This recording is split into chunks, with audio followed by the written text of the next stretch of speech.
Hey, welcome back, constant readers and bookworms. Today we are going back into the 50 States, 50 Scares. You saw the thumbnail. Before we begin, though, I just wanted to give an update on the channel. I never expected this to happen. We have 23 subscribers. To me, that is amazing. I never thought this channel would get that many subscribers. And this time I actually do have a list of the three most recent, and this is in order from most recent to least recent. Bree Winter, thank you for subscribing. King Valcorona, I believe that's a Pokemon reference, pretty cool. And Dancing Bear. These are all the subscribers from April until I believe it was July was the latest one.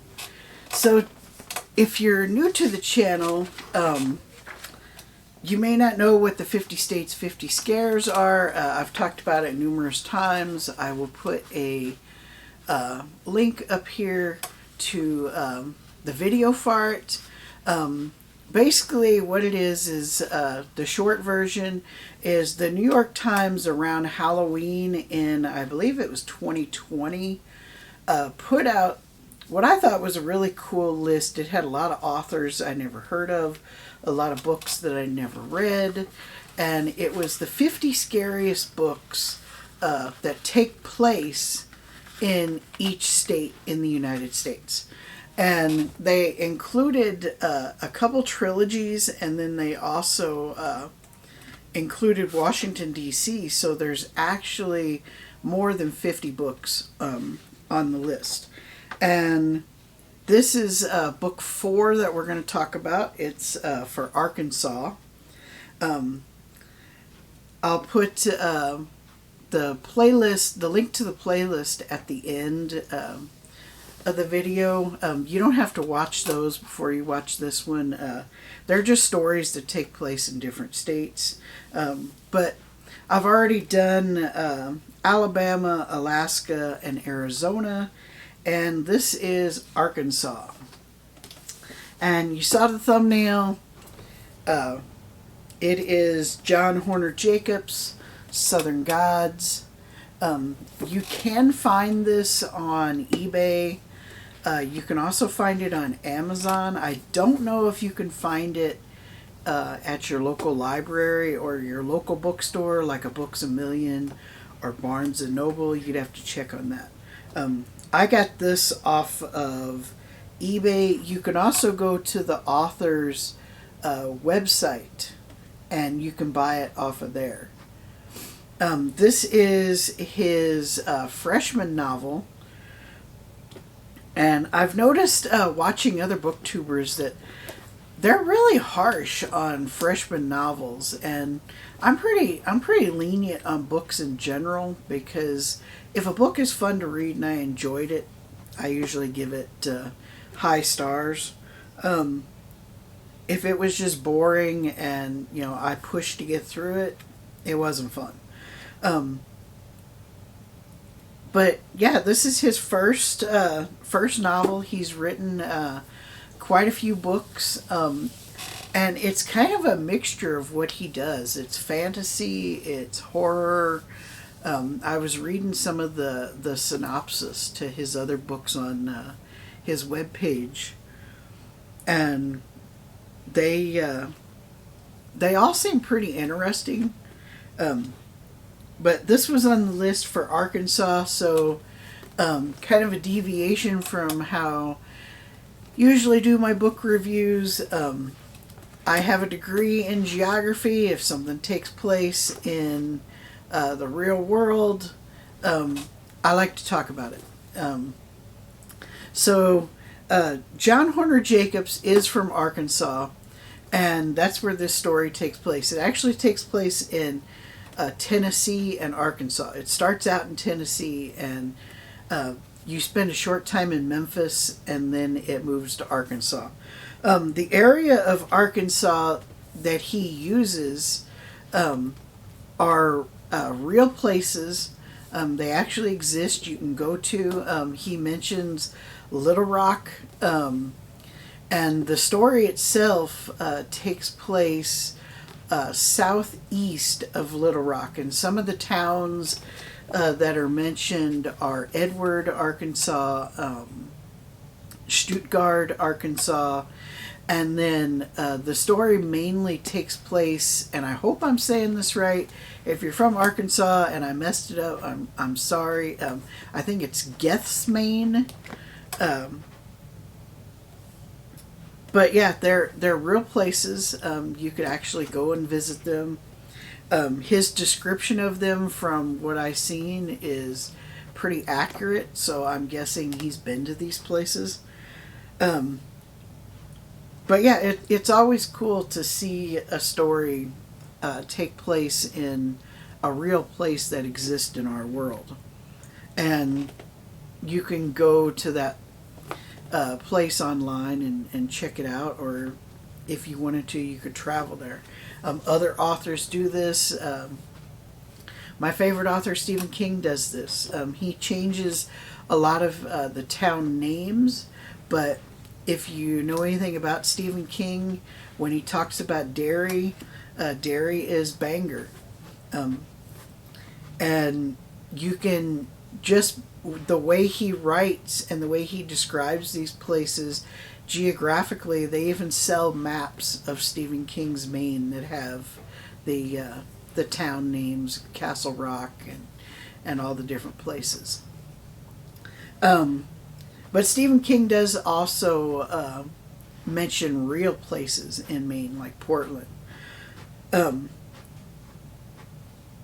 But enough with the geography. Let's move on to the review. So, as always, I start with the cover. There is no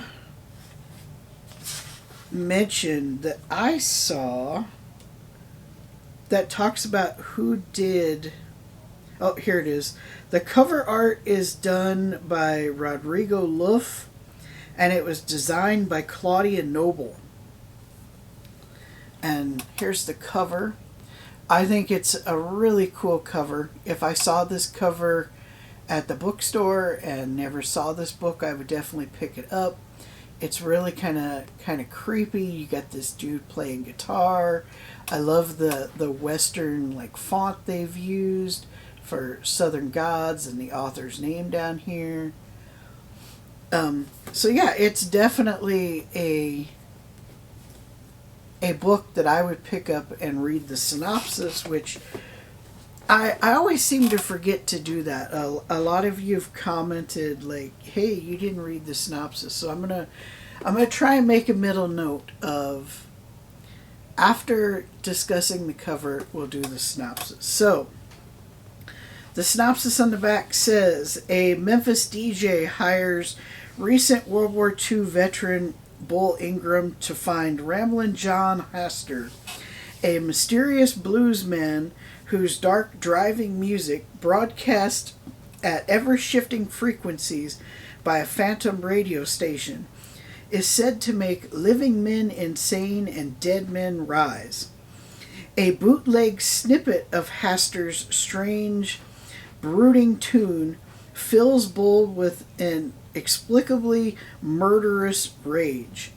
Driven to find the song's mysterious singer, Bull hears rumors that the bluesman sold his soul to the devil, but as Bull follows Haster's trail into the eerie backwoods of Arkansas, he'll learn there are forces much more malevolent than the devil and reckonings more painful than hell.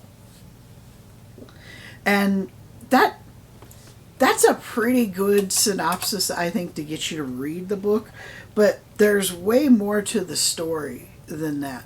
So the story does, it starts with Bill Ingram, and he's in Memphis, and being a huge music fan, especially rock and roll and the blues, I like the liberties that the author takes with Memphis, because he is hired by a guy who owns a recording studio in Memphis, and it's I believe it was Soul Records, which is the Spanish word for sun. And the owner of this recording studio isn't Sam Phillips, like Sun Records. It is Sam Phelps. And Sam Phelps sends out this guy to go to...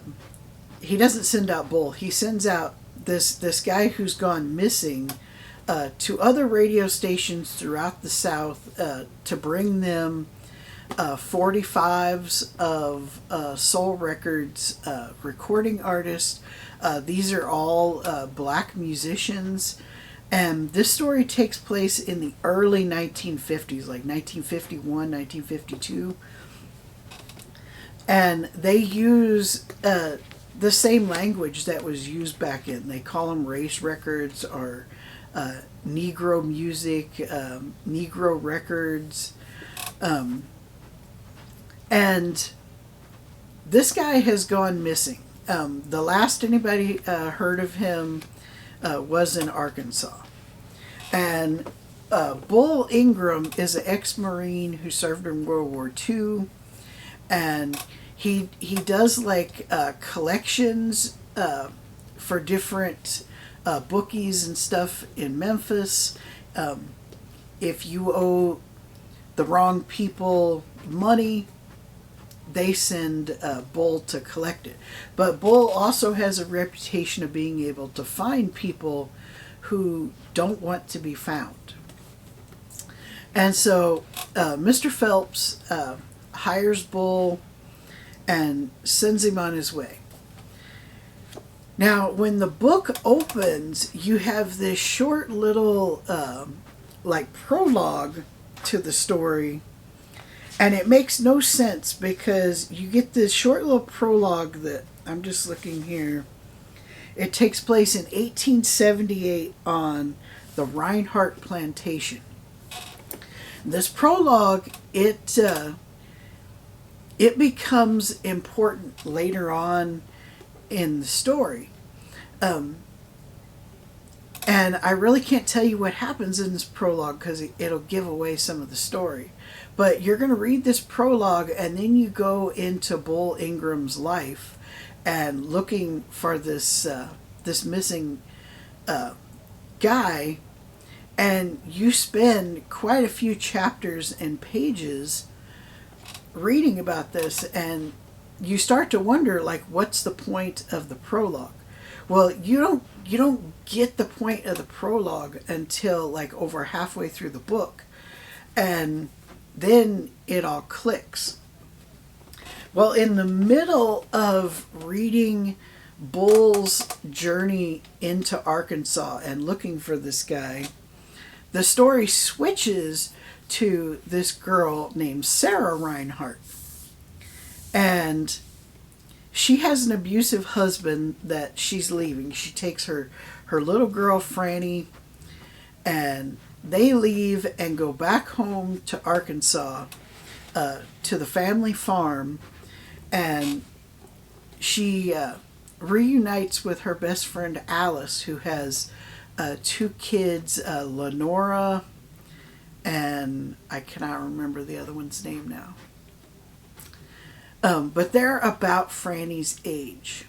And these two are like best friends forever. They grew up together. Alice is a black woman. All the farm hands are black, but they're not, this is way after slavery. They're not slaves. They're paid and they live there on this farm. And Alice takes care of Sarah's mother. And Sarah's mother is dying of lupus. And Franny is afraid of her grandmother because her dad told her that her grandmother is turning into a wolf.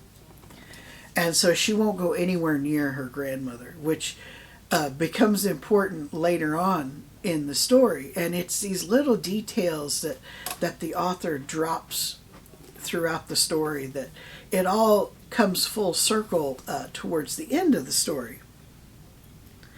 And Bull, he actually gets into some trouble in Arkansas when he finds the mysterious Hastur and comes face to face with him and almost loses his life.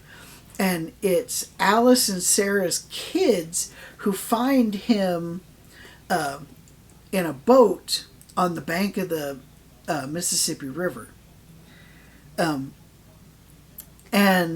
I believe it's the Mississippi River. And they get the farm hands to get him back to the house, and he is like out of it for days. And then when he wakes up, that's when everything starts coming together. Well, meanwhile, Sarah has spent time in this old house, and she's drawn to the family library where she finds this mysterious book that she is translating from Latin. And she contacts this priest who basically tells her, leave this book alone. This book is evil. You don't want to be messing with it. And everything like starts to get really like creepy and weird, bringing Bull into the house, bringing this priest into the picture. Everything comes full circle, and it leads up to this ending that the ending is so sad. It's not what you expected to happen. I don't think it was rushed. This book was so good. I had planned on doing a video today for Dune. And I started reading this book, and I had 3 books on my plate. Dune, Just After Sunset, and this one. And this one was so good that I quit reading the other 2. And I do this quite often. I think I'm just going to stick to one book and just read one book, get it done, go to the next one. Because this book was so good that I quit reading the other books, and all I read was this book. And it's such a quick read. It's less than 300 pages. It's like 266 pages. It took me just a few days to read this, and it was so good. Solid 5 out of 5. I know I've said this in previous videos when it comes to this series, but this book is my favorite book so far on the list of 50 States, 50 Scares. Book number 4, Southern Gods by John Horner Jacobs. Totally recommend it. Really good. It's really creepy. He does an excellent job at descriptive writing, and he'll like put you right there in the room with people. It's totally creepy, and it is totally a book that I will remember for quite a long time. Southern Gods, John Horner Jacobs. Check it out. That's all I got for you on this review. Definitely the best on the list so far. Next on the channel will be Dune. I'm going to finish that book no matter what. It'll probably be next week, I think. So probably around like the first week of August. That'll be done. And then as far as the 50 States, 50 Scares, up next is, I got the list here, that's what I'm looking at. Up next is California. I've heard of this artist, but I've never read any of her books. It's Alma Katsu with The Hunger. And then that'll be the last book that we do on this list for a while. Because after that we go to Colorado and do Stephen King's The Shining. And I really don't want to get out of order on the Stephen King books. Excuse me. I started to do those in publication order.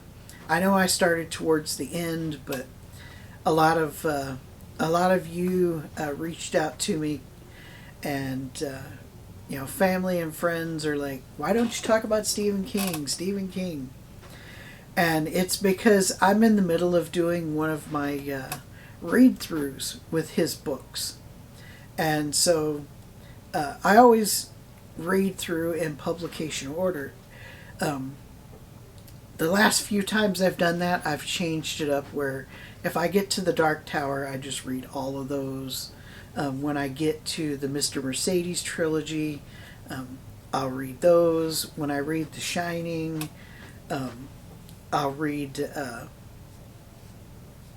Dr. Sleep afterwards. But Dr. Sleep will be on the channel before The Shining because of where I started putting his books on the channel.